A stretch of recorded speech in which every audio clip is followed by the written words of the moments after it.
Here at Joselito, we're proud of our inheritance. Over a century's worth of tradition within our family. We monitor the cured ham production cycle completely from beginning to end. From livestock, genetics and nutrition, through salting to curing, to maturing in our cellars. When it comes to quality, we believe that only the best will do. Given that the top chefs, food writers and lovers of good food all over the globe have declared Joselito ham to be the best in the world, they clearly agree with us.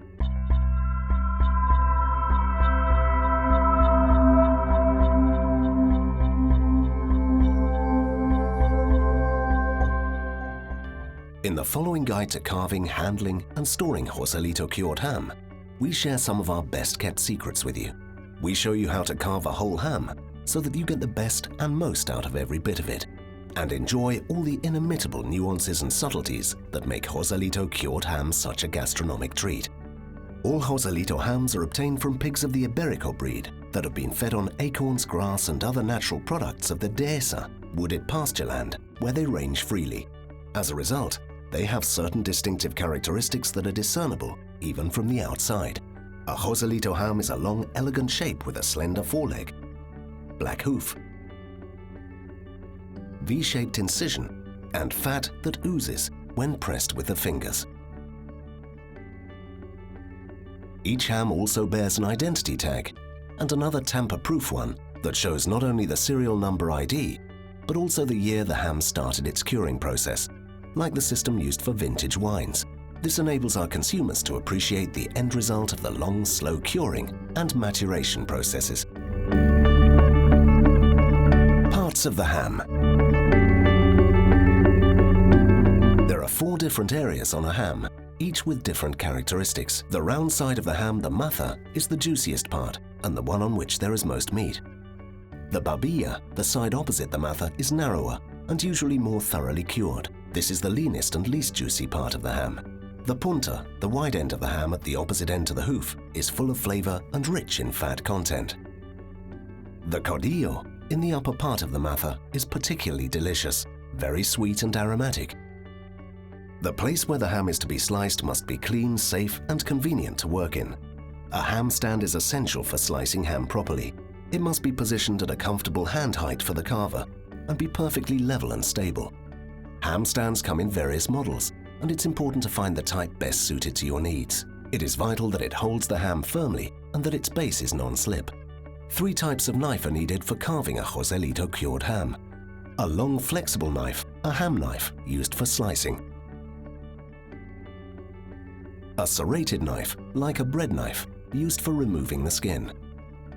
A short, sturdy knife with a pointed tip, a boning knife, used for making precise cuts in the more angular parts and for the important task of separating ham from the bone. You will also need a sharpening steel. This is essential for keeping knives sharp. Good, well-maintained tools will enable you to carve smoothly and effortlessly. For those times when presentation is particularly important, tongs can be used for arranging cut slices on a serving dish.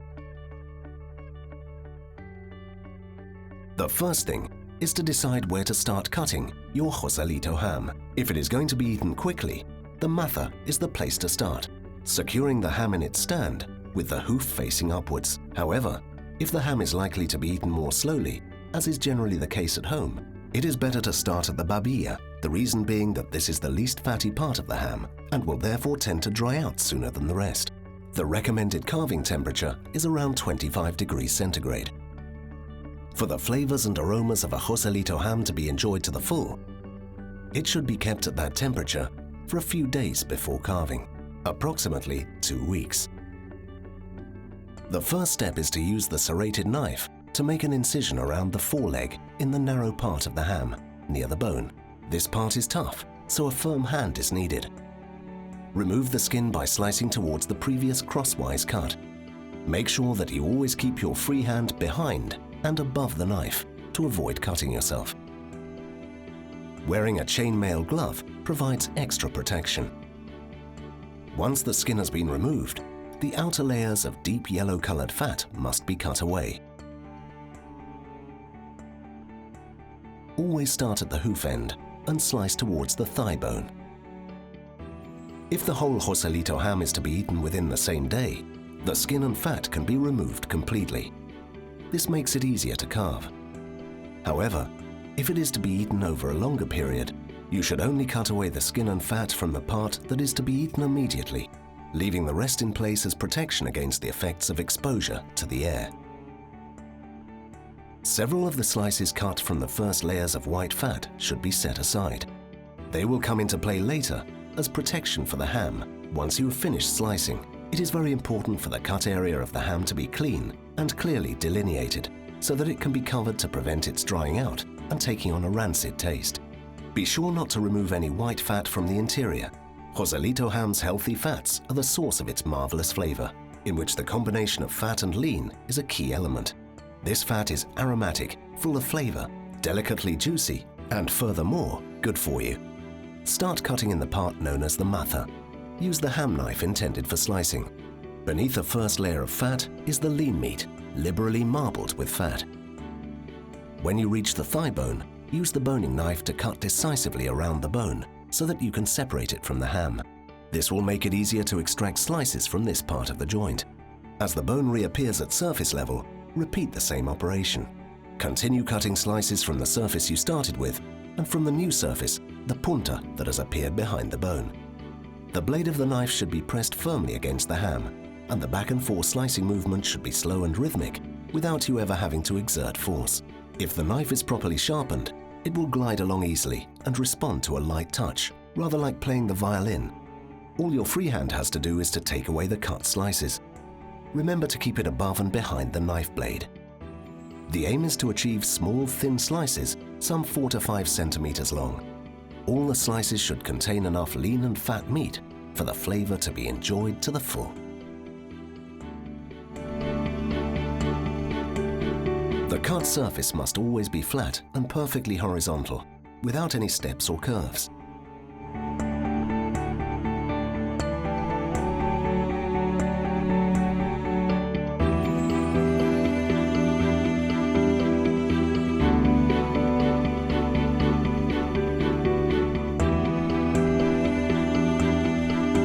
The next bone that you come to as you carry on slicing is the femur. Once you have finished this part, turn the ham over in its stand, placing it with the hoof facing downwards. Start with the babilla. This is the narrower part of the ham, and it contains less fat. In consequence, it will have matured more rapidly than the wider matha. Begin by cutting away skin and fat, just as you did with the matha, though in this case less fat should be removed. We recommend that you cut slices that incorporate a little edging of outer fat to make them more appetizing. Turn the ham over again and continue slicing the punta.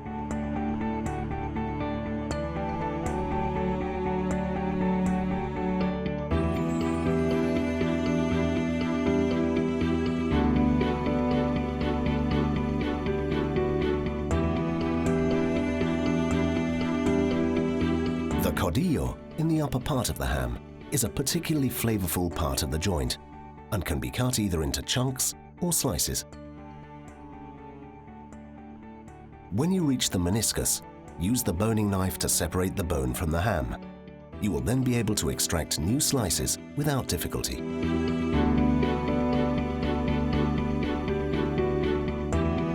Once you have finished carving the ham to obtain slices, turn your attention to its more muscular parts. The meat from these can be cut into taquitos, lardons, which can either be eaten as they are or used in cooking. Superfluous fat, white only, can also be used to add extra flavor to all sorts of dishes. It's a favorite with top restaurant chefs for that reason. Even the bone, despite having been picked completely bare, is an excellent source of flavor for meat and vegetable soups, stews and stock. For that sort of use, it is usually sawn into medium-sized pieces, which can even be frozen for future use. Joselito ham storage. Store your Joselito ham in a cool, dry place, away from direct sunlight, unless you intend eating it right away. If the ham is going to be eaten within 1 month, store it at a temperature of around 25 degrees centigrade. If it is to be kept for longer, it should be stored at around 15 degrees centigrade. A ham should preferably be stored hanging up so that it's not in contact with any surfaces. Remove its wrapping paper and hang it up, uncovered, to air. Once a ham has been started, it is very important to store it properly to prevent it from drying out. This is where the slices of outer fat, which was set aside earlier, come into service. Stick the slices of fat onto the exposed surface of the ham, like a second skin. Next, wrap it tightly in position with cling film. This prevents contact with the air, and the fat will continue to feed the surface of the ham. Make sure that the whole of the cut surface is well covered by slices of fat.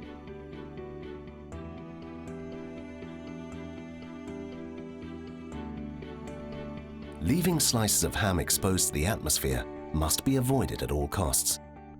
Always try to cut just as much as you need, and don't cut it until just before it is to be eaten. Joselito ham is a completely natural product with very special qualities. The fact that it is free from additives and preservatives means that it needs to be handled in a particular way and kept in conditions that are suitable as regards temperature, ventilation, and moisture. A ham is considered to have been well carved when it has yielded as much meat as possible and provided access to the finer points of its flavors and aromas. Carving cured ham is an art that improves with practice and needs to be done calmly and quietly. Enjoy the ritual and pay close attention to all the steps in the guide to ensure that you experience Joselito ham at its very best.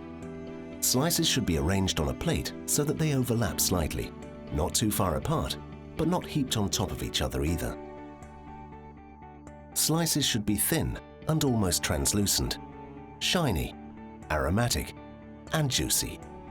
A good carver will also manage to cut slices in which the typically Iberico fat and lean are represented. This is what gives the succulence and excellence that characterize our ham. Serve at a temperature of around 25 degrees centigrade.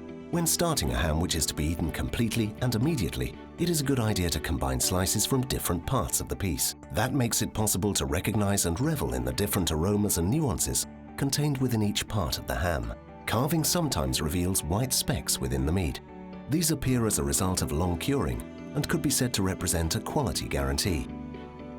Technically speaking, they are crystallizations produced by precipitation of tyrosine, an amino acid found in meat, brought about by the difference between the extremes of temperature that occur naturally in our cellars during the long curing process undergone by Joselito hams. These marks indicate positive attributes and should never be discarded. A Joselito ham weighing around 8 to 9 kilos will yield an average of 50 servings weighing 80 grams each. Joselito cured ham is a unique product, a prime example of a foodstuff at the top of the gastronomic range. In dietary terms, it is very healthy and nutritious. Because our animals are fed on 100% natural foods, mainly acorns, Joselito ham accumulates beneficial fatty acids, primarily oleic acid that is also found in olive oil. Furthermore, it is rich in vitamins, natural antioxidants, and quercetin, which lower the risk of cardiovascular diseases, help reduce cholesterol levels, and provide protection against arteriosclerosis. Top chefs, food critics, and other discerning palates all over the world agree that Joselito cured ham is in a class of its own. Available at top-of-the-range gourmet food stores and the best restaurants worldwide. Joselito, more than a brand, a legend.